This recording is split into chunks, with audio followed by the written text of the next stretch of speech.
Every depiction of the crown of thorns you have ever seen shows the same object: a ring, a wreath, thorns pressed in a band around the brow. You have seen it in Byzantine mosaics, in Flemish altarpieces, in Baroque devotional paintings, in every Stations of the Cross on every wall of every church built in the last 1500 years. A ring. The forensic record shows something else entirely. The iconographic tradition is ancient and it is consistent. From the earliest Christian art onward, the crown of thorns is rendered as a circlet, a woven or plated ring sitting at the forehead. This is not an artistic invention. It is an interpretation of the written record. The Gospel of John says a crown of thorns was placed on his head. The word in Greek is stephanos, a wreath, a victor's crown, a ring. Every artist who painted the scene read that word and painted a wreath. And for 15 centuries, no one had reason to question it. The Shroud of Turin carries bloodstain patterns on the scalp, a great many of them. When forensic pathologists mapped those stains in detail, they identified the pattern of flow lines, the directionality of each wound, the position relative to the skull. What they found was not a wreath pattern. The wounds encircled the entire skull, forehead, temple, parietal region, occipital region, the back of the head, not a ring at the brow, a cap, a helmet of thorns. The distribution is not consistent with a circlet placed at the forehead. The geometry is wrong. A wreath exerts pressure at the brow and temples. These wounds are distributed across the entire dorsal surface of the skull. That pattern requires a different object. Specifically, it requires an object that contacts the full circumference of the skull from above, like a helmet, like a cap woven from thorned branches. This matters for one reason. If a medieval forger constructed the shroud, they would have followed the iconographic tradition.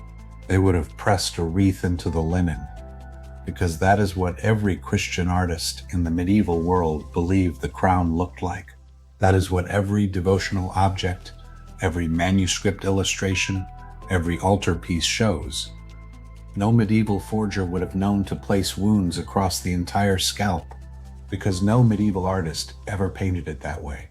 As always, the forensic record admits two explanations. No more.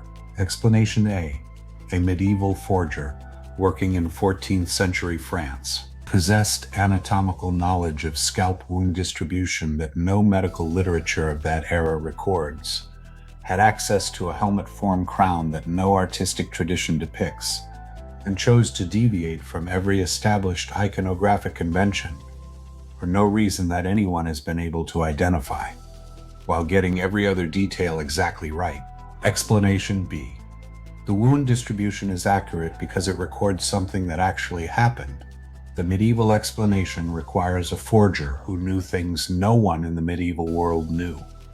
It requires motivation to deviate from the tradition, motivation that serves no devotional purpose, no commercial purpose, and no theological purpose.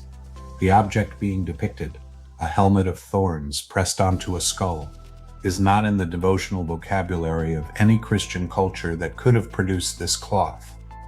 It is, however, consistent with the punitive practices of first-century Roman execution. The forensic evidence does not tell us what the shroud is. That is not what forensic evidence does.